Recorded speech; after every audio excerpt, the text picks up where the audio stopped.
All right, so welcome to the Tempe City Council regular council meeting for Thursday, September 9th, 2021. The time is now 6:24 p.m. We apologize for being a little bit late, little technical difficulties.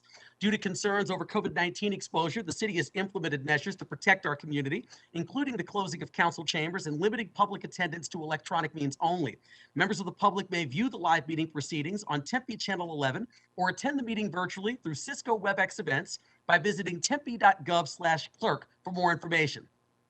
Item number 1 is the moment of silence. Let's take a couple of seconds and have a moment of silence.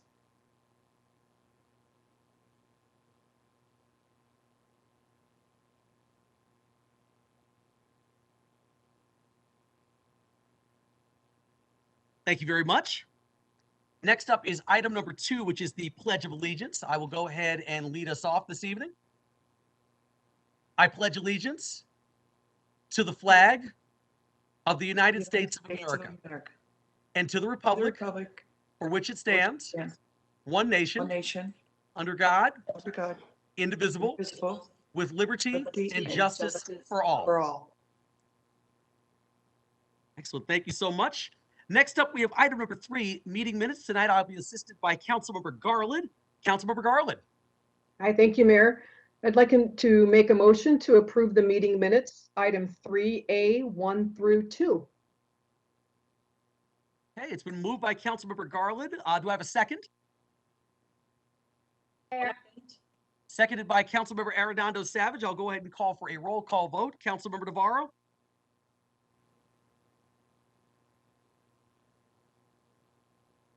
Councilmember Navarro. Councilmember Cubie? Aye. Sorry. Oh, okay, aye. Okay, great. Thank you, Councilmember Navarro. Councilmember Cubie? Aye. Okay. Councilmember Garland? Aye. Vice Mayor Keating? Yeah. Councilmember Arredondo Savage? Aye. Councilmember Adams? Up. I couldn't hear you, but I saw your mouth yes, so. Okay, there's an audio problem, Councilmember Adams. I can read lips at least to that level. So I definitely saw you said yes. So. I got a thumbs up too. There you go, perfect. I hear you now. And I vote yes as well. That item passes 7-0. Next up, we have the acceptance of board, commission, and committee meeting minutes. I will once again turn to Councilmember Garland. Yes, I'd like to make a motion to accept the board, commission, and committee meeting minutes, items 3B, 1 through 16. Second. Moved by Councilmember Garland, seconded by Councilmember Arredondo Savage. I'll call for a roll call. Councilmember Navarro? Councilmember Cubie? Aye. Councilmember Garland? Aye. Vice Mayor Keating? Yeah. Councilmember Arredondo Savage? Aye. Councilmember Adams?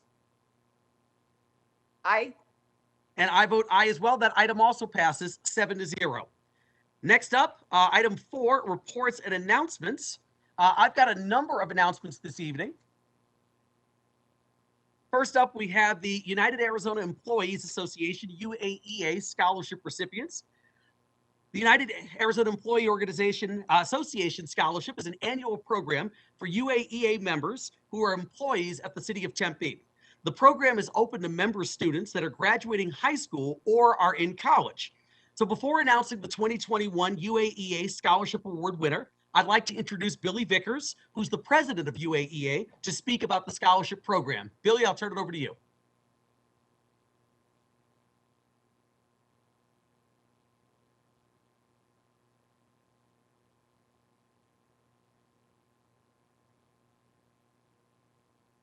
Is Billy elevated to be a panelist?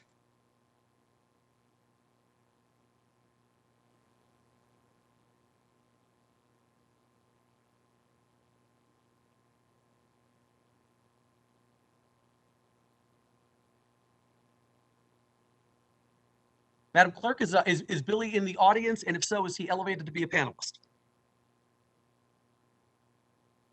Mayor, we're not finding him in the audience. We do have some anonymous call-in users, so we can open those mics one at a time and see if either of those is Billy. Yeah, let's see if we can take a look. If not, I can go forward, but let's see if he's there before I do.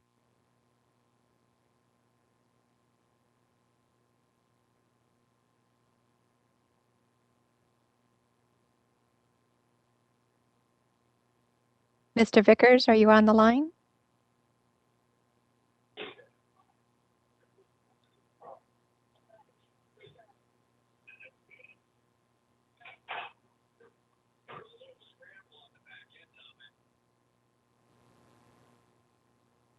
Sarah, go ahead and try the other call-in user.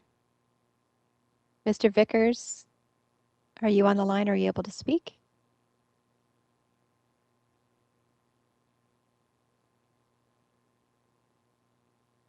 Mayor, it doesn't look like we have a connection to him. Okay. All right. I will just go ahead and push forward then. So I'll just tell you. So annually, the City of Tempe United Arizona Employee Association offers a scholarship program to community members of the UAEA or children of members starting or in college. This year, by unanimous vote, the United Arizona Employee Association Executive Board renamed the annual scholarship program in honor of Jackie Owishika, who served as president from 2012 to 2018. Through Jackie's pioneering efforts and years of commitment, she laid the foundation for the UAEA that we continue to use at present, working with the City of Tempe on various topics. She initiated the UAEA annual scholarship during her tenure, and we hereby memorialize her name on this program. So I want to first of all congratulate Jackie Owishika and this high honor from the City of Tempe and from UAEA. I've known Jackie for a number of years, and I can absolutely guarantee she is an incredible human being and an absolute worthy recipient of having this named in her honor. So I want to thank UAEA and their employees and their executive board for bestowing this honor upon her. So now that the scholarship is officially the UAEA Jackie Owishika Scholarship Program, I'd like to present the first Jackie Scholar, who is Taylor Diaz, the daughter of city employee Alicia Diaz. Taylor attends the Arizona College of Nursing, working towards her bachelor's in nursing. In high school, Taylor appeared on the president's list all 4 years by maintaining a 4.0 GPA, graduated with honors from trade school, and appeared on the dean's list this past year for maintaining a 3.5 GPA. Taylor's background includes numerous community involvement experiences and extracurricular activities. Earlier this year, Taylor was one of the first to administer the COVID-19 vaccine. Taylor states, "I was at the GCU pod in Phoenix, standing for 12 hours a day and vaccinating as many people as I could within that time frame. It was an honor to be a part of the fight against this virus, especially surrounded by so many amazing volunteers." Taylor's extracurricular activities include volunteering for the Student Nurses Association of Arizona College and the Feed My Starving Children program. We present Taylor as the first UAEA Jackie Scholar for her academic achievement and community engagement, along with the scholarship of $1,000. So congratulations to Alicia.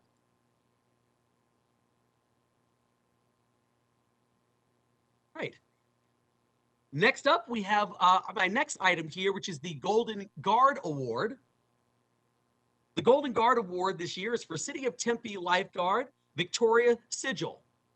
The City of Tempe is pleased to announce that lifeguard Victoria Sigil has received the Golden Guard Award, one of the most prestigious awards in the industry. This award is given by Ellison Associates, the world's largest international aquatic safety and risk management consulting firm. Golden Guard Awards are presented to lifeguards based on their individual performance during unannounced safety audits, which are done 4 times a year. Audits include video of individual lifeguards while on duty. Additionally, individual and team basic life support and skills are evaluated, along with their response to simulated emergencies. Victoria is the first Tempe lifeguard to receive this honor in more than 17 years. Victoria has been lifeguarding with the city for the past 3 years and can be found at the Escalante swimming pool. Victoria is in her first year at Chandler Gilbert Community College, where she is studying in pursuit of a career in the medical field. The City of Tempe is the only municipality in the valley that participates in the Ellison Associates Regiment, which puts forward the most advanced lifeguard curriculum and standards. So please, everyone, join me in congratulating Victoria on receiving the Golden Guard Award and for helping to keep our Tempe community safe. Congratulations, Victoria.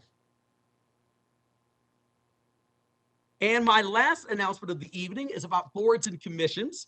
Just wanted to note that in partnership with the City Clerk's Office, the City Council would like to thank all of our residents and other community members who regularly offered their dedication and experience to Tempe's boards and commissions. There will be almost 50 openings on 15 boards and commissions that will need to be filled by the end of this calendar year. So we definitely need your help. The Aviation Commission, Board of Adjustment, Family Commission, Family Advocacy Commission, I should say, Risk Management Trust Board, Technical Code Advisory Board of Appeals, and Veterans Commission are especially in need of applications. So please visit the city clerk's website at tempe.gov/boards and commissions to learn more and, of course, to apply. Tonight, the City Council will be considering appointments to the Commission on Disability Concerns, Development Review Commission, Neighborhood Advisory Commission, and Sustainability Commission, as outlined in Agenda 5A1 on the agenda. With that, that concludes my announcements. Next up, Mr. City Manager, any announcements from you? Thank you, Mr. Mayor. Members of council, I have 2 announcements today. I'll go ahead and let Jason get the slides up for What Works Cities. Wanted to bring to the council and the community's attention that for the second year in a row, the city of Tempe has been certified gold as a What Works City by the Bloomberg Philanthropies. What Works Cities was created in 2015 to help local governments like the city of Tempe to improve the lives of their residents by using data and evidence effectively to tackle pressing challenges. The What Works City certification is the first ever national standard for cities. It's a standard of excellence to show that we are data-driven and well-managed local governments. And like I said, we were the first to receive certification. We're the first to have been certified twice as gold. And you see a couple of slides that have the same people on them in maybe a more serious pose, but also a more casual pose. And it's an opportunity to recognize and congratulate the following staff members for their significant work in achieving this high distinction. And that includes Nikki Ripley, Naomi Farrell, Stephanie Dietrich, Wydell Holmes, Shauna Warner, Melissa McGeehee, Mark Day, Aaron Peterson, Rosa Inchausti, Michael Green, Ken Jones, Mark Wittenberg, Lisa Goodman, and Chris Baxter. And I'm sure there are a number of other staff who also assist along the way, but we want to especially recognize these individuals for their outstanding work by once again securing this high honor to the city of Tempe through the Bloomberg Philanthropies and What Works Cities. So thank you.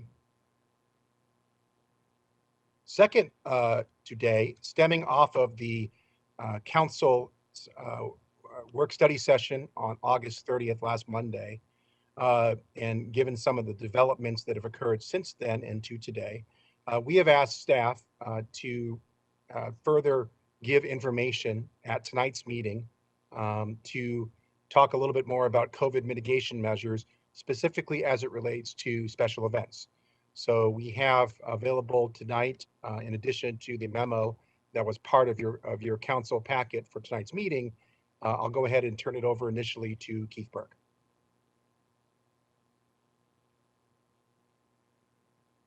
Thank you, Andrew.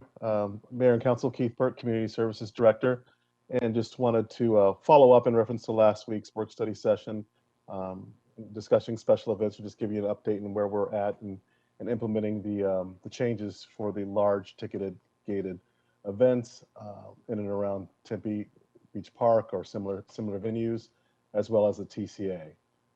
We are currently still going through the process of evaluating special events that are smaller in size and in and around the city, and still approving those as we did have a task force meeting today and approved approximately 13, 15 events moving forward.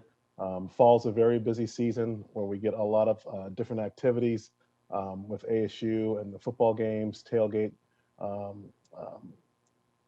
events, also homecoming coming up, and things of that nature that we prepare for that are traditional fall events. But in the memo today that wanted to share, we did just summarize in reference to last week and making sure we're on the same page and about the direction moving forward for the large ticketed gated special events that are concert in size, like 7,500, where we are instituting the proof of vaccination only moving forward with those type of events, as well as treating that the same for the TCA for the ticketed events within its venue, either in the theater, the Lakeside Room, or the studio. And we did summarize and capture in the memo just some of those continued mitigation strategies and working forward with our promoters and making sure we can bring events here safely and continue to have success for the downtown and then throughout Tempe and bringing events to our community.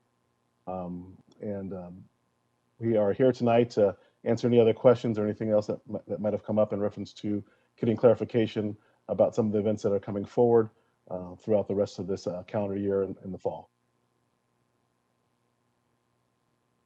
Thank you, Keith, for that information. Really appreciate it. And also thank you, Andrew, for teeing that up.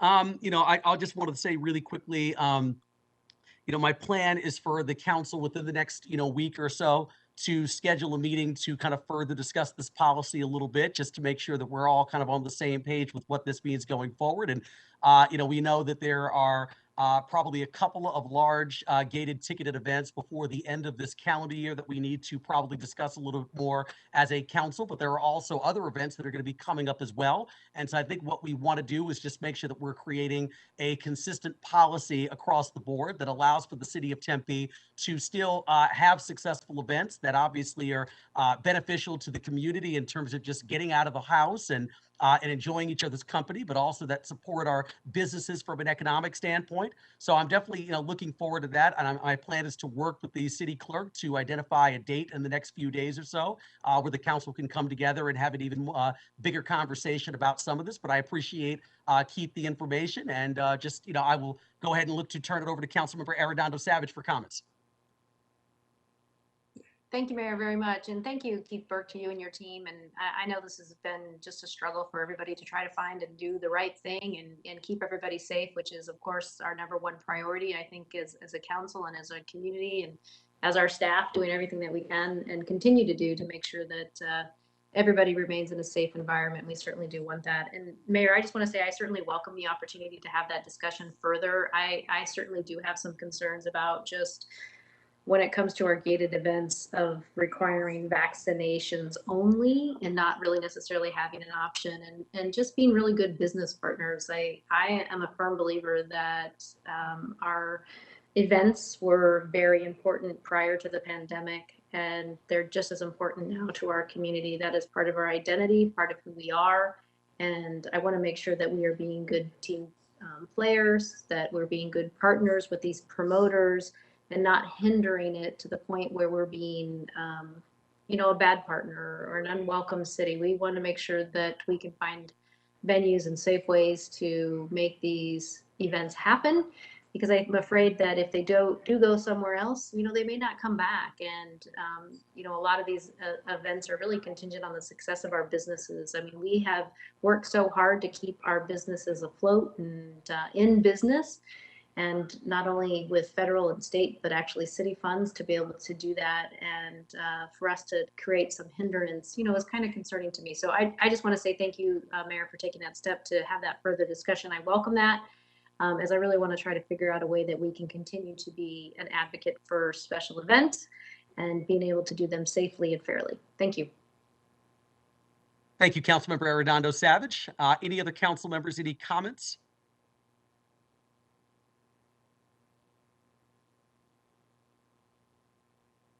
I'll look. All right. I don't see any at this point. So no, appreciate your comments, Councilmember Arredondo Savage. And definitely just to reiterate, I will, Madam Clerk, I will work with you after this meeting to identify a date, and we'll check council calendars and try to come together within the next few days, because we recognize that, for a lot of the events coming up, it's not just, the event date that we have to worry about. It's also the planning of the event, the noticing of those events.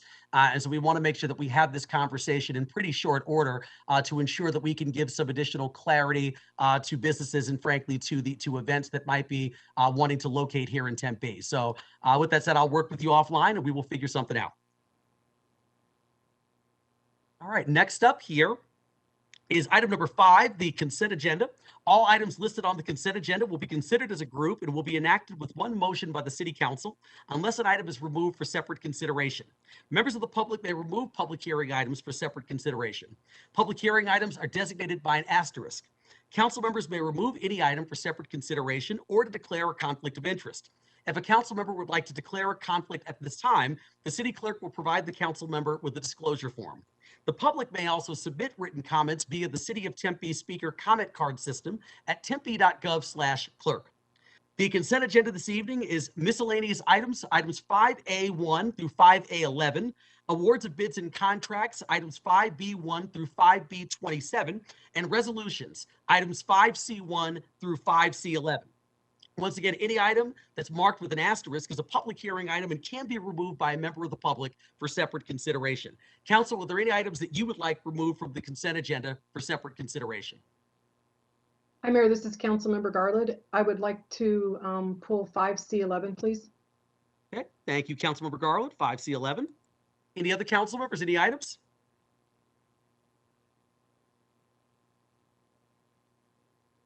All right, hearing none. Let's go ahead and go to the consent agenda here just to see if I have a motion to approve the consent agenda with the exception of item 5C11 that's been pulled for separate consideration. Do I have a motion? So moved. Moved by Councilmember Adams. Do I have a second? Second. Seconded by Vice Mayor Keating. I will take a roll call vote. Councilmember Navarro?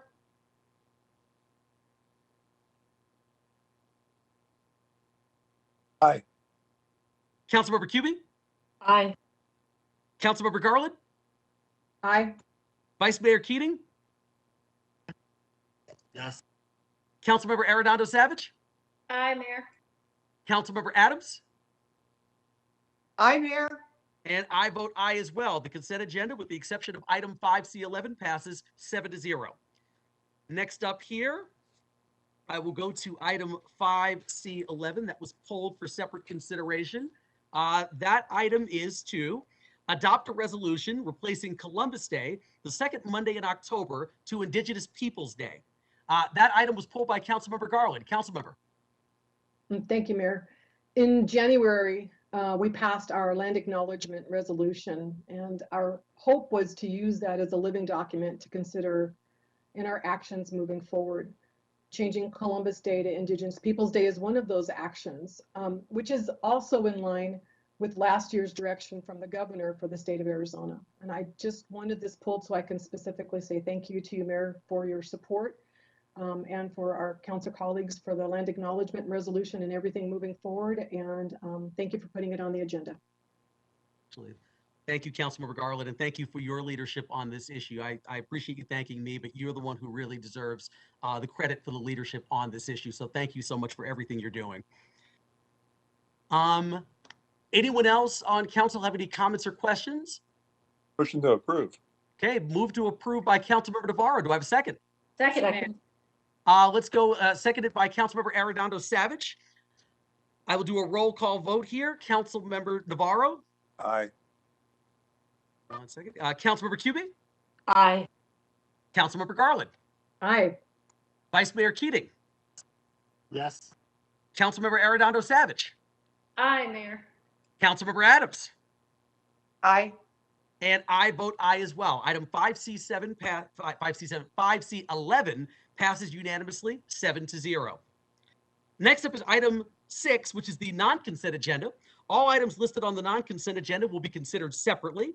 Agenda items scheduled for introduction and first public hearing will be heard, but will not be voted upon at this meeting. Agenda items scheduled for second public hearing and final adoption will be voted upon tonight. Council members who may have a conflict of interest may abstain from voting on a matter, and the city clerk will provide the council members with a disclosure form at this time. First up, we have miscellaneous items, bids, contracts, and resolutions. The first item under this section is 6A1, which is to hold a public hearing on the proposed development impact fees for fire, parks, and recreation, and police facilities. Madam Clerk, were there any comments received from the public regarding this item or any requests to speak? No input received for this item, Mayor. I will close the public hearing. Council, any comments or discussion? All right, hearing none. Just wanted to note once again that this was a public hearing item only, and no vote or council action is needed at this time. The next item under the section is item 6A2, which is to adopt a notice of intention to increase water rates and set the date and time for the public hearing on proposed increases to November 9th, 2021 at 6 p.m. Council, any comments or discussion?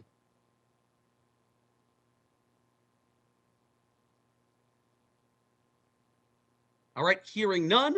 I'm going to look for a motion on item 6A2. So moved, Mr. Mayor. Moved by Councilmember Cubie. Do I have a second? I think it's a second by Councilmember Navarro, it looked like. I'm going to go ahead and call for a roll call. Councilmember Navarro, Aye. Councilmember Cubie, Aye. Councilmember Garland, Aye. Vice Mayor Keating, Yes. Councilmember Arredondo Savage, Aye, Mayor. Councilmember Adams, Aye. and I vote aye as well. Item 6A2 passes 7-0. Item 6A3 is award a 2-year contract with 4 2-year renewal options to High Tech Network and Security Solutions, LLC, to provide Cisco networking and voice over internet protocol equipment and services. Council, any comments or discussions on item 6A3? Hearing none, do I have a motion? Approve. Move to approve by Councilmember Navarro. Do I have a second? Second. Seconded by Councilmember Cubie. Roll call vote. Councilmember Navarro. Aye. Councilmember Cubie. Aye. Councilmember Garland. Aye. Vice Mayor Keating. Yes. Councilmember Arredondo Savage. Aye, Mayor. Councilmember Adams. Aye, Mayor. And I vote aye as well. Item 6A3 passes 7-0. The last item under this section is 6A4, which is to approve the utilization of 11-month National Association of State Procurement Officials Value Point cooperative contracts with Apple, Dell, Hewlett-Packard, Microsoft, TransSource, and Worldwide Technology for the purchase of software licensing, support services, and products to support the city technology refresh programs. Council, any comments or discussion on item 6A4? Motion approved. Move to approve by Councilmember Navarro. Do I have a second? Second. Seconded by Councilmember Garland. I'm going to call for a roll call. Councilmember Navarro. Aye. Councilmember Cubie. Aye. Councilmember Garland. Aye. Vice Mayor Keating. Yes. Councilmember Arredondo Savage. Aye, Mayor. Councilmember Adams. Aye, Mayor. And I vote aye as well. Item 6A4 passes 7-0. The next section on the non-consent agenda is ordinances and items for introduction and first hearing. These items will be read and introduced tonight, but no vote will be taken. The second hearing for these items is scheduled for October 14th, 2021, and final vote, I should also remark. These ordinances and items for introduction and first hearing. The first item under the section is 6B1, which is to introduce and hold the first public hearing to adopt an ordinance for code text amendments to the Zoning and Development Code consisting of corrections and clarifications to Part 2, establishing zoning districts, Part 3, land use, Part 4, development standards, Part 5, overlay zoning districts, Part 6, applications and review procedures, Part 7, definitions. The applicant is the City of Tempe. Would staff like to make a statement on this item? Mayor, thank you. This is Ryan LeVake. Okay, Ryan, go ahead. Thank you. Deputy Director in the Community Development Planning Division. Thank you tonight. We have our first hearing for this code text amendment. And as you stated, it consists of clarifying and cleanup text amendments. This is a culmination of 3 years of work from the Council Working Group, Community Development Process Improvement Committee. And based on those directions, we had bring forward a first phase of cleanup amendments before you all to vote on. We had prepared this information back since 2019. There are some start and stall opportunities, and we finally bring back here for you tonight with a recommendation of approval from our Development Review Commission. I can get into any specifics if the City Council has any questions on the items pertaining in the ordinance. Thank you. Excellent. Thank you, Ryan. Really appreciate that. Madam Clerk, were there any comments received from the public on this item or any requests to speak? No input for this item, Mayor. Okay, I will close the public hearing and see if council members have any comments or discussions on this item.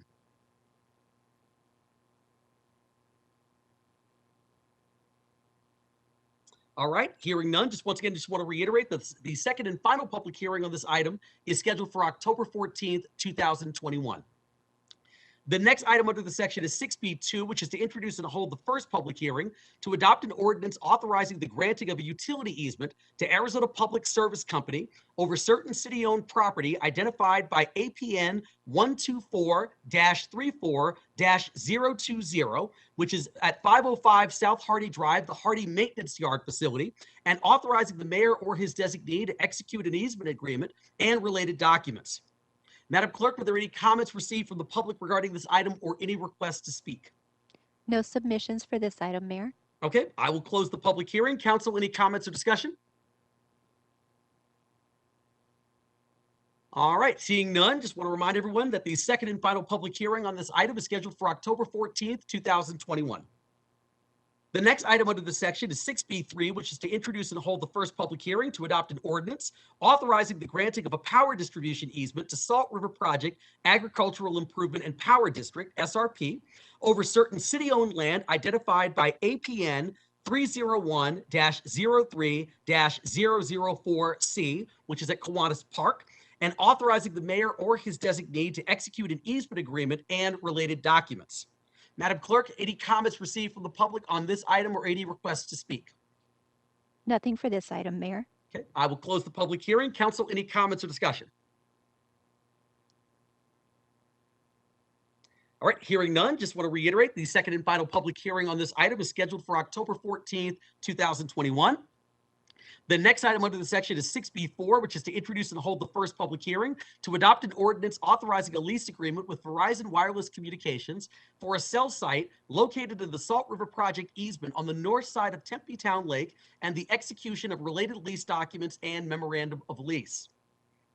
Madam Clerk, any comments received from the public regarding this item or any requests to speak? No public input for this item, Mayor. Okay, I'll close the public hearing. Council, any comments or discussion?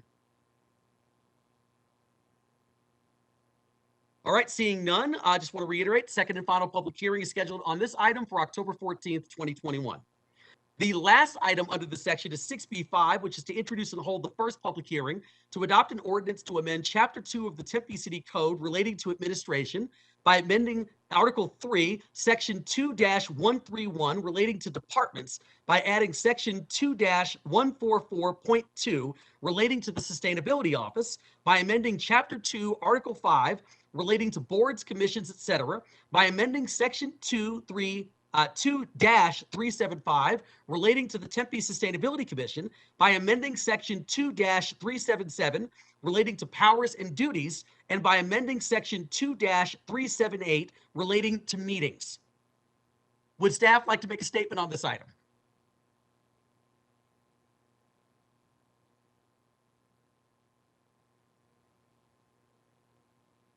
All right, hearing none, Madam Clerk, were there any comments received from the public regarding this item or any requests to speak? No public input for this item, Mayor. Okay, I will close the public hearing. Council, any comments or discussion?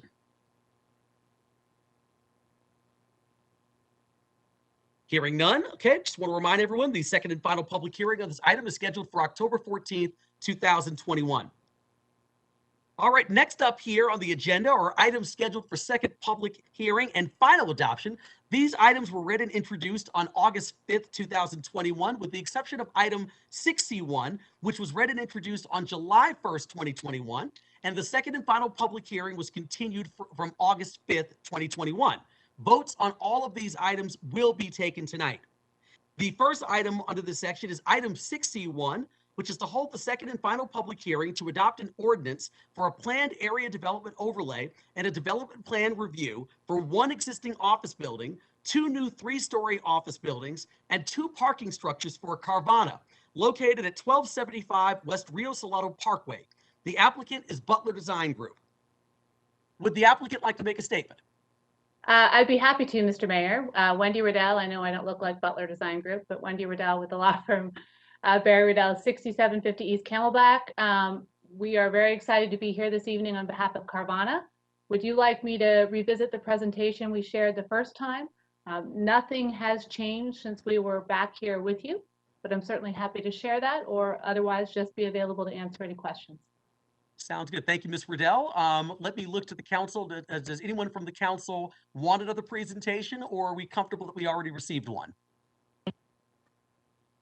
Councilmember Cubie? Straight. Yeah, I just, I hadn't seen in the presentation or the revised presentation indication of any solar placed on the rooftop, and we had a consensus that we wanted to see solar. So I wondered where we are with that. So, Mr. Mayor, Councilmember Kuby, at this point, we're just talking about the zoning case. I think the discussions that were involved there were more directed towards the development agreement that will come on a following agenda. I want to be clear, I don't know that we can include solar, but I think that's probably the more correct vehicle for that discussion.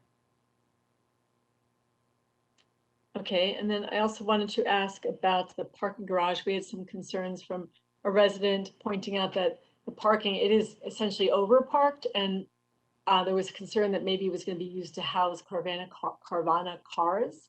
And I think we've been assured that's not, but if that is the case, can there be some kind of stipulation that it won't be used for storage? Certainly, Mayor, Councilman Kuby, yes, we have committed on the record that this will not be used for vehicle storage. So if that's a condition like the council would like to see added, I don't think that is a problem for us. There's no intent to do that. So we've been very clear about that from the beginning. And so why were there so many parking spaces required? I know that it was above and beyond what we require. Actually, respectfully, Mr. Mayor and Councilman Kuby, I would tell you it is not above and beyond what you guys require. We think it is pretty typical for the type of office that you see here. In addition to that, it provides great opportunity. I know that the council is well aware there's some exciting thoughts about what might even happen across the street. So it really is necessary parking for a captive user that we have here in Carvana. I mean, it's a huge employer with a big office, and this is the amount of parking they know that they need. So I would not agree with that characterization, respectfully. Well, I was speaking with staff earlier, and could staff speak to that issue? Just want to clarify about the parking requirements versus what is being offered. And I hear your argument, but I just want to clarify on the staff what the requirements are versus what is being proposed. Sounds good. Thank you, Councilmember Kuby. I see Ryan LeVake on the line. Yes, thank you, Mayor. Councilmember Kuby, any specific questions you have on the parking, I'd be glad to answer. The code requires a minimum parking requirement, so this development meets that minimum parking requirement. I think in the past it was referred to and brought up in other conversations and topics about parking maximums. Those limitations are specifically related to surface parking requirements. The site is also outside the downtown or transportation overlay district, or in some cases we look at parking maximums. But this site is just required to meet a minimum standard requiring. I believe the ratio is approximately 5 spaces per 1,000 square feet is what the development is providing, and our code minimum required parking is 1 per 300 or 3 per 1,000 typically.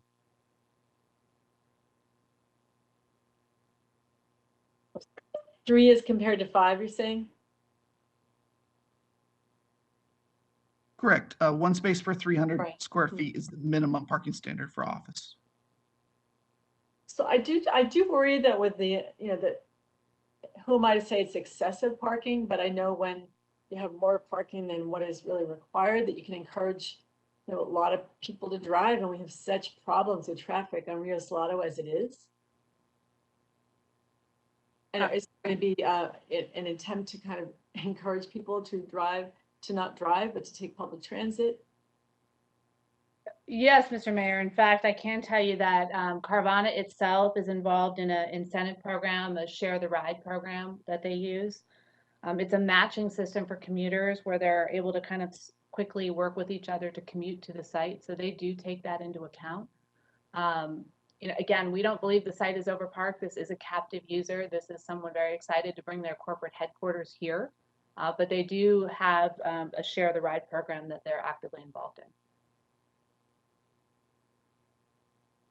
Thank you, Wendy. Thank you. Let me do this really quickly here. I want to make sure that I'm taking this in order. Madam Clerk, I believe we have one speaker, and then I do want to get back to the council comments. So if we can leave Wendy on as a panelist, and let's get the public comment, and we can come back to council comments. Yes, Mayor, we have a request to speak from Deborah Zajac. Yes. Hello, can you hear me? Yes, Ms. Zajac, go ahead. Okay, I want to say at first that I'm not opposed to this project, and I have written via council communicator regarding a few issues. And one of them has to do with the proceeds of the sale of this property. And I know that, we initiated the Hometown for All so we could have greater stock of affordable housing in in Tempe. And I know that part of the permitting fees are being used for this, but I would also like the council to consider a portion of the proceeds of the sale of properties that we, own to also be directed toward this Hometown for All project. So I've written to you twice about that, and I hope that is something that would be considered. And I also hope that we're getting a fair market value for the price. Something was mentioned about a right of first refusal, and I don't really understand that. And when I contacted the city, I was given the date where the initial agreement was from 2013. I did do a records request, but I had not received any information. And I'm just hoping that, because sometimes I know the city and its negotiations were not always real firm, and I would just like to see that. I just was wondering, I hope we're getting a fair market value for that piece of property, because what's happening in real estate right now is just crazy. The other thing has to do with the use of the parking structure, and Councilmember Kubi addressed this, that they are saying it's not going to be used for storage, but the other use is because of what's the potential for the stadium that's going to be in the area. And I don't know if once this deal is all completed and it's built, if they said they could put a stipulation in there about it not being used for storage, but there was no mention that, and it even seemed like it was kind of a desirable thing, that it could be used for event parking, which would be generating revenue for Carvana. And I just think that if that's going to happen, that should be discussed also.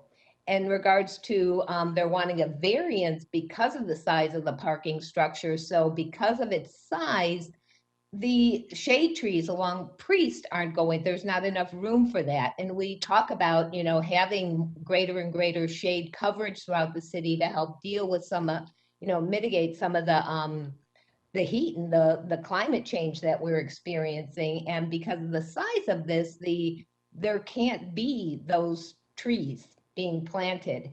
And if this project is approved, I would hope that Carvana sees this as a big give that we're giving to them, and we get something in return for that. And I do hope that these items are somehow addressed by the council and you, Mayor, during the discussion of it. So I'm complete. Thank you. Thank you, Ms. Zajac. Really, really appreciate your comments. I'll say one quick thing, and I want to then kind of turn back to Ms. Friedel. So since we're still talking about, the development plan review and the PAD are going to go forward this evening, the actual development agreement will be for our following regular council meeting, which I believe is scheduled for October 14th, 2021. So any kind of additional items that we'd be talking, I know Councilmember Kubi referenced the comment about rooftop solar as well, along with some of the things that you discussed, Ms. Zajac. We would definitely make sure to continue having conversations with Ms. Friedel in between now and October 14th to see what else we might be able to get included in that agreement.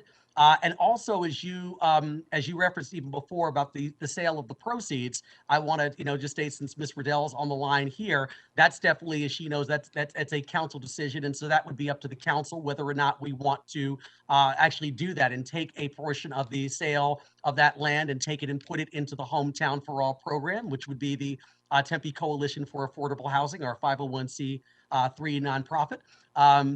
But that would, yeah, definitely be, not up to Ms. Friedel, but that would obviously be up to the council about whether or not we want to do that. So, but I would definitely say we are definitely planning on having a lot of discussion about this between now and October 14th. I just wanted to make sure to publicly acknowledge your comments. I really appreciate you taking the time to come this evening, and definitely want to let you know that everything you brought up will be considered in our conversations as it pertains to the development agreement. So I just wanted to thank Ms. Zajac for her comments and acknowledge that we will continue as a council to work on those items. Thank you. And Mr. Mayor, I don't know that I have much more to add. I think that was a pretty elegant conclusion. And, I'm always happy to continue to meet with and continue to work with the city of Tempe on this and all the issues that come up. Excellent. Thank you, Ms. Friedel. Really appreciate it. Let me go to Vice Mayor Keating next. Thank you, Mayor. I appreciate you taking the time to kind of greater explain the process to Ms. Zajac. I am very supportive of most of her comments. So I would like to have that discussion further as we move along. As Ms. Riddell pointed out, this is the zoning case vote. So with that, I move we approve. Okay. It's been moved by Vice Mayor Keating. Do I have a second? Second. I think I heard a second by Councilmember Garland, I believe. Councilmember Navarro, we're going to go a roll call vote, starting with you. Aye. Councilmember Cubie. Aye. Councilmember Garland. Aye. Vice Mayor Keating. Yes. Councilmember Arredondo Savage. Aye, Mayor. Councilmember Adams. Aye, Mayor. And I vote aye as well. Item 61 passes unanimously 7-0. Thank you, so much, Mayor. Mr. Thank you, Bell. Council. Appreciate it. And once again, thank you, Ms. Zajac, as well for your comments this evening. Appreciate you making the time. The next item under the section is 6C2, which is to hold the second and final public hearing to adopt an ordinance authorizing the dedication of easement for sidewalk purposes and certain city-owned land use land for use as public right-of-way related to the Alameda Drive Streetscape project, and authorizing the city engineer to execute declarations memorializing such dedication and related documents. Madam Clerk, were there any comments received from the public on this item or any requests to speak? No input for this item, Mayor. Okay, I'll close the public hearing. Council, any comments or discussion? Move to approve. Okay, to approve by Vice Mayor Keating. Do I have a second? Second. Seconded by Councilmember Navarro. I'll take a roll call vote here. Councilmember Navarro. Aye. Councilmember Cubie. Indeed, yes. I'm so excited about All this. right, I love that. Councilmember Garland. Aye. Vice Mayor Keating. Yes. Councilmember Arredondo Savage. Aye, Mayor. Councilmember Adams. Aye, Mayor. I'm also excited. All right.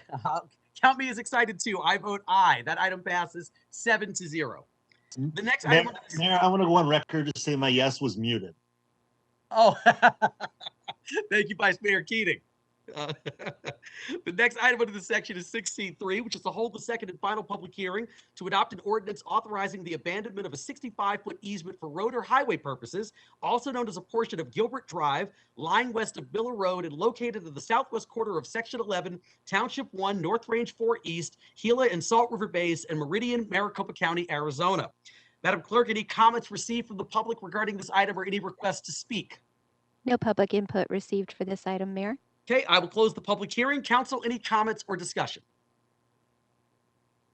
Should approve. Move to approve by Second. Councilmember Navarro, second by, I'll second. I think it was seconded by Councilmember Cubie, I believe got in there. That's right. All right. All right, I'm going to go call for a roll call. Councilmember Navarro. Aye. Councilmember Cubie. Aye. Councilmember Garland. Aye. Vice Mayor Keating. Yes. Councilmember Arredondo Savage. Aye, Mayor. Councilmember Adams. Aye. And I vote aye as well. Item 63 passes 7-0. The next item under this section is 6C4, which is to hold the second and final public hearing to adopt an ordinance authorizing the abandonment of a 65-foot easement for road or highway purposes, also known as a portion of Gilbert Drive, lying west of Miller Road and located in the southwest quarter of Section 11, Township 1, North Range 4 East, Gila and Salt River Base, and Meridian, Maricopa County, Arizona. Madam Clerk, any comments received from the public or any requests to speak? No input for this item, Mayor. All right, I'll close the public hearing. Council, any comments or discussion? Should approve. Okay, moved to approve by Councilmember Navarro. Do I have a second? Second. Seconded by Councilmember Adams. I'll call for a roll call vote. Councilmember Navarro, Aye. Councilmember Cubie, Aye. Councilmember Garland, Aye. Vice Mayor Keating, Yes. Councilmember Arredondo Savage, Aye. Councilmember Adams, Aye. and I vote aye as well. Item 64 passes 7-0. The next item under this section is to hold the second and final public hearing to adopt an ordinance authorizing the abandonment of a 55-foot easement for highway purposes, also known as a portion of Gilbert Drive, lying west of Miller Road and located in the southwest quarter of Section 11, Township 1, North Range 4 East, Gila and Salt River Basin, Meridian, Maricopa County, Arizona. Madam Clerk, any comments received from the public regarding this item or any requests to speak? No public input for this item, Mayor. Okay, I'll close the public hearing. Council, any comments or discussion? Motion to approve. Move to approve by Councilmember Adams. Do I have a second? Second. Seconded by Councilmember Navarro. Let's take a roll call vote. Councilmember Navarro, Aye. Councilmember Cubie, Aye. Councilmember Garland, Aye. Vice Mayor Keating, Yes. Councilmember Arredondo Savage, Aye, Mayor. Councilmember Adams. Aye. I vote aye as well. Item 65 passes 7-0. The next item under this section is 66, which is to hold the second and final public hearing to adopt an ordinance authorizing the amending of an existing electric easement over certain city-owned land identified by APN 124-27-014 and authorizing the mayor or his designee to execute the amendment and related documents. Would the applicant like to make a statement?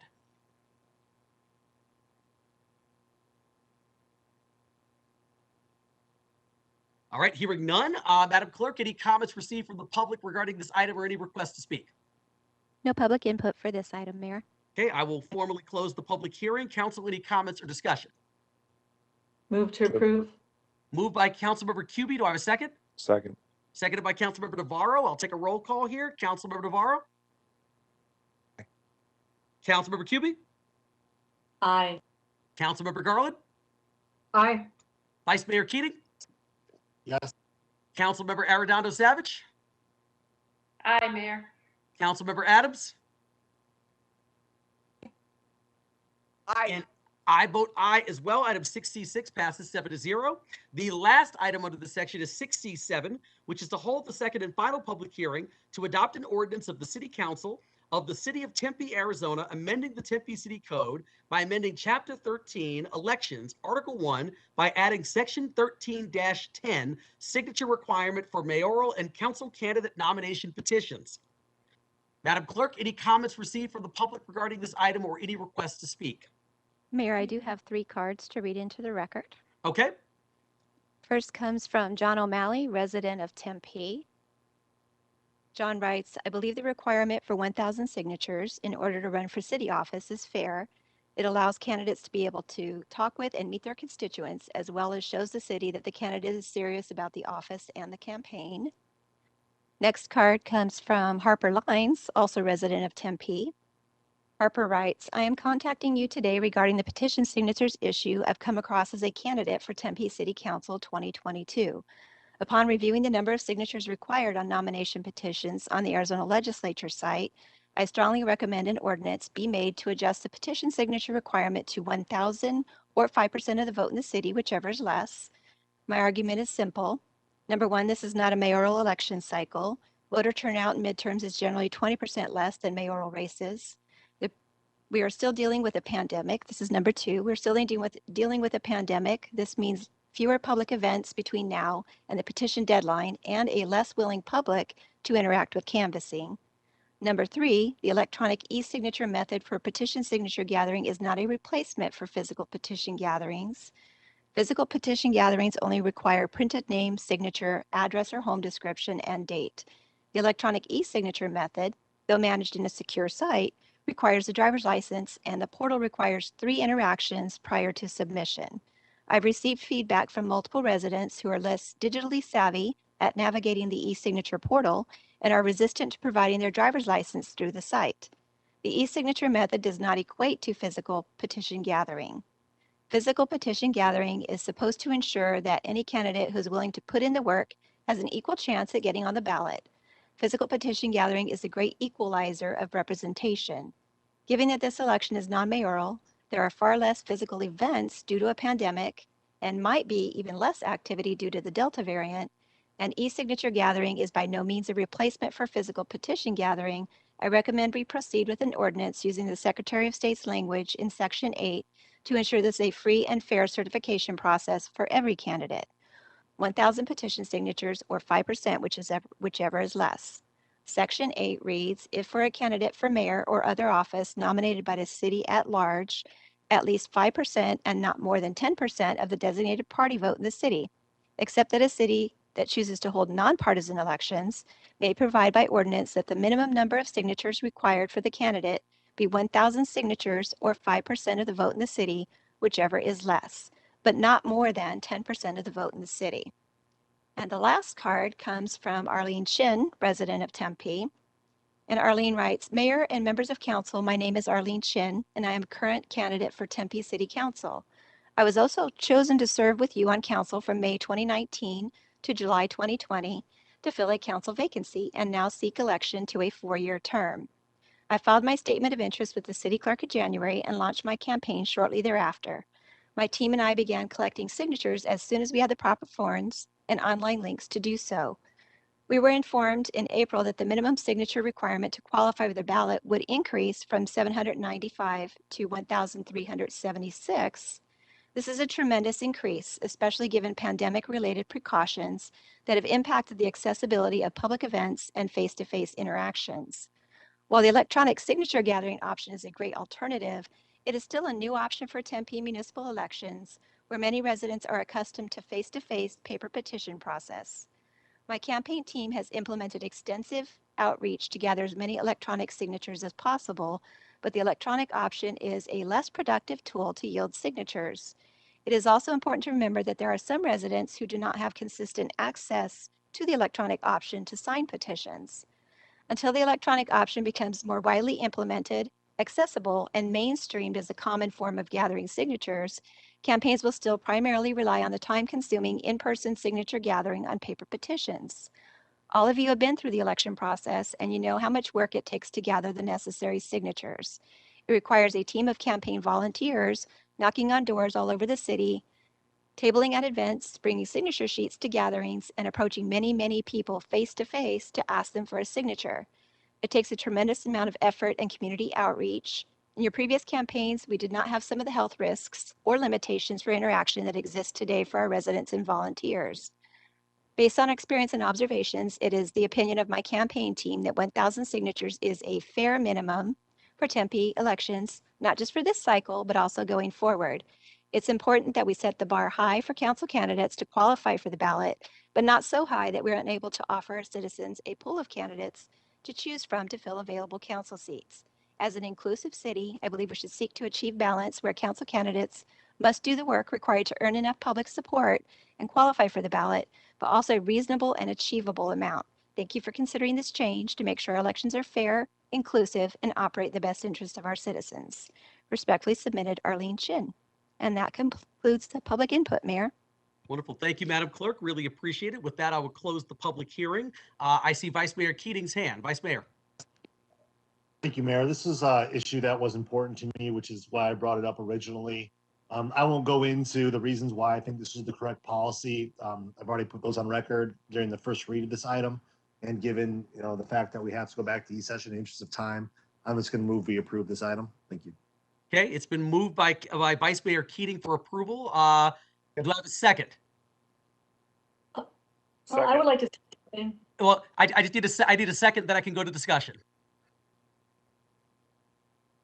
Do I have a second? Second. Yeah. Seconded by Councilmember Cubie. Okay, let's go back to discussion. Councilmember Cubie.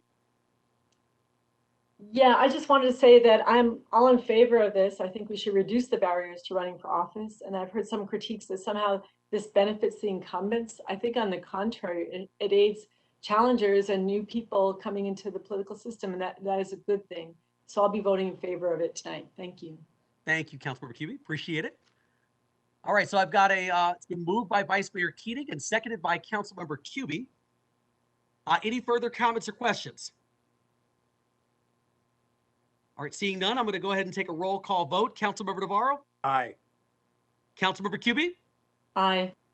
Councilmember Garland? Aye. Vice Mayor Keating, Yes. Councilmember Arredondo Savage, Aye, Mayor. Councilmember Adams, Abstain. and I will vote aye as well. So that item passes 6-0 with Councilmember Adams abstaining. Next up, we've got item number 7, current events, council announcements, and future agenda items. I'm going to go ahead and call upon council members for their comments. And so tonight I'm going to start with Councilmember Adams. Give me 1 minute, Mr. Mayor, please. You got it.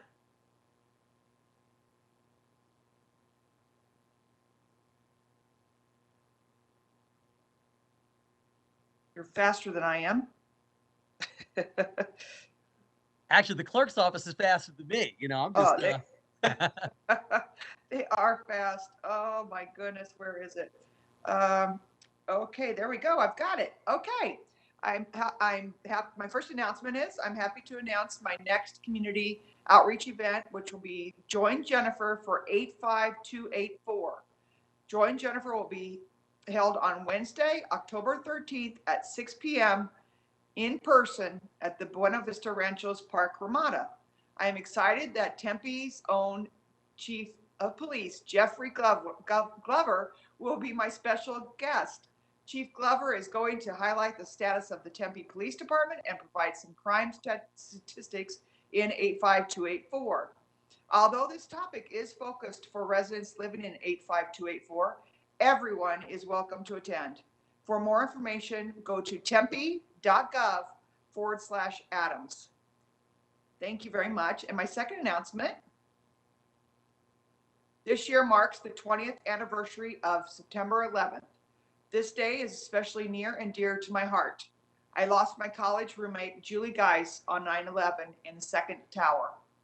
Julie was vice president of AON and was attending a meeting from Kansas City. So she just flew in for a meeting and just happened to be there that day. Julie had her PhD in education administration. She was incredibly intelligent and a dynamic person that influenced a lot of lives. In fact, the University of Nebraska has a special endowment in her name for her leadership skills on and off the softball field. Please join us at Tempe Beach Park to honor those who were lost on that tragic day. There will be a live broadcast on Healing Field Memorial Facebook page. The names of the victims will be read out loud at 5:46 a.m. and I will be there. For more details, please visit tempehealingfield.org. And thanks for all the volunteers that are helping with this incredible moving event. Thank you. Those are my announcements. Thank you so much, Councilmember Adams. Next up, I'm going to go to Councilmember Arredondo Savage. Nothing today, Mayor. Thank you. Thank you so much. Next up, Councilmember Garland. Hi, thank you, Mayor. I have 2 slides, so I will speak slowly until we get them up. Oh, there they go. Okay. So the city of Tempe has these incredible vaccination clinics where they are also doing COVID rapid testing. And so I would like to encourage our community to please, if you are not vaccinated, to go and get vaccinated. If you need to be tested, please go and get tested. Some of the locations are listed on the screen right now.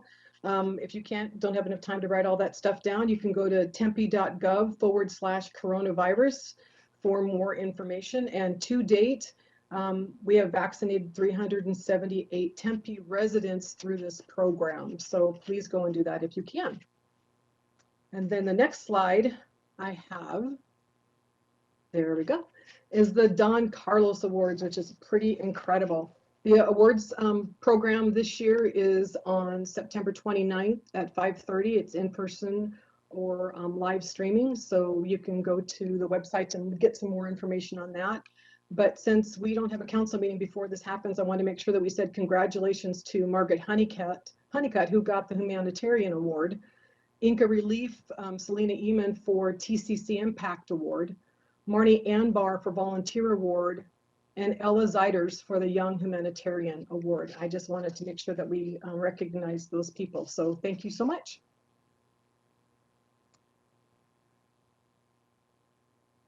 Great. Thank you, Councilmember Garland. Next up, Vice Mayor Keating. Thank you, Mayor. I should have a slide.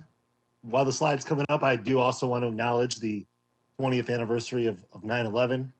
9/11 had a pretty profound impact on me. I was 18 at the time and living in my parents' basement and without directions. So obviously, we know what happened after that. And it's one of those days that you can point to, you can draw a straight line from my reaction to 9/11 to me being vice mayor of the city of Tempe. So it's one of those moments that kind of weighs on me every single year. So we always want to take time to acknowledge the anniversary and remember the victims of that terrible day. With that said, my my announcement's a little bit lighter. This Saturday is City of Tempe Day at Sun Devil Stadium, where we'll be playing UNLV. I hope that you're able to watch the game, or if you're able to attend, you do so safely. I'm excited for Sun Devil football to be back. We're ranked 11 in the AP coaches poll, so it might be a little bit too soon, but I'm already thinking national championship. But anyway, I just want to say go Devils and good luck on your season this year, and we're all rooting for you. Thanks. Excellent. Thank you, Thank you, Vice Mayor Keating. Next up, we have Councilmember Cubie. Thank you, Mr. Mayor. Just the other day, you, Mr. Mayor, and Councilmember Garland and I helped to launch Jenny's trailer. There's a picture coming up, I hope. I seem to have two pictures here. Anyway, there's a picture coming up of Jenny's trailer, and it was launched over at Escalante and at the park the other day. And this trailer is to give respite and hope to our houseless residents. Will travel from park to park on days of extreme heat. There we go, it's Jenny's trailer. And it's also meant to be a way to offer services to our houseless residents, to bring them into the fold and, offer a cool drink, but also offer, ID cards, assistance, housing, shelter, transitional housing. And the Hope team will be transporting themselves around the city with the Jenny's trailer. There's so many people to thank. I mean, there's the EPIC students. This is their idea. Again, we have a wonderful idea from students that comes to fruition. And the EPICS is Engineering Projects and Community Service. And so they outfitted the trailer. The trailer is completely solarized. So when we're having this trailer at visiting different sites around the city, there's not obnoxious, gas and diesel fumes. It's solar powered. So that's a really important aspect of it. And there's so many people from the city of Tempe to thank. Stephen Methvin, who oiled the whole system to make this all work, because it was a complicated arrangement between the university, Healthy Urban Initiatives program, and the city. And then profound thanks go to Jenny Norton, who's an activist, a homeless activist and advocate, who has given so much to our city. And this was her dream, and she paid for the cost of the trailer. And we called it Jenny's trailer because she grew up in a trailer park. And she'd be playing with her friends and they'd say, let's go to Jenny's trailer for a cool drink. And so that's what inspired us to name it Jenny's trailer. And we offer some hope and respite from the intense heat of the summer. And thank you so much, Mr. Mayor, and for Councilmember Dorian Garland for helping to nurture this project. Thank you. Thank you so much, Councilmember Cubie. And once again, thank you for your leadership. We've always talked about you are always able to put the right people together to get great work done on behalf of people who really, really need it and deserve it. So thank you for your efforts. Let me next go to Councilmember Navarro. Thank you, Mayor. Just once again, memory of the folks in 9/11 that perished on that day. Obviously, that time kind of resonates in my mind, and my wife at the time was in Pennsylvania trying to get her flight back to Arizona when that all happened. So I know everyone stopped on that day, and I know everyone will stop on Saturday just to give that memory to those people that perished and the people that sacrificed their lives to help those people get out. So they'll always stay in my heart. That's it, Mayor.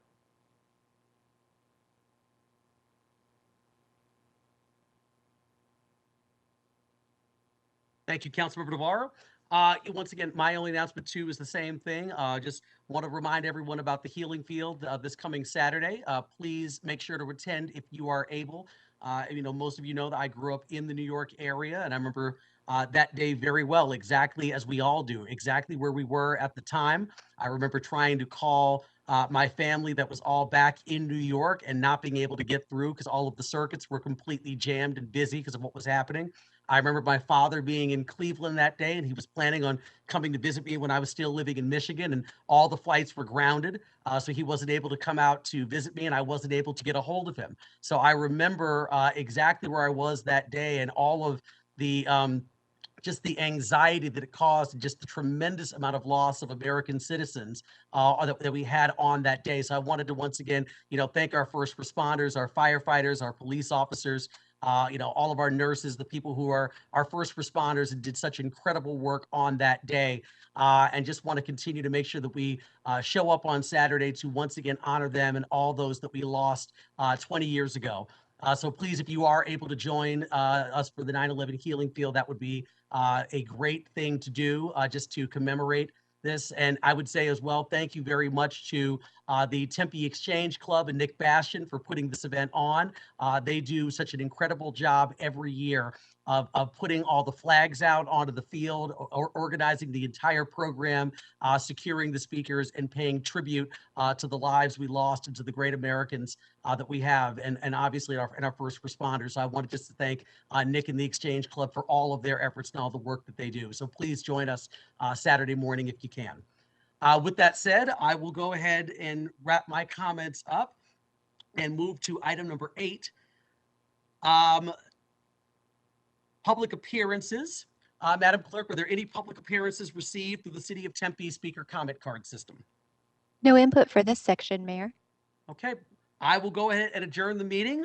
We are adjourned here at 7:35 p.m. Council, we need to get back to the other room to finish an executive session.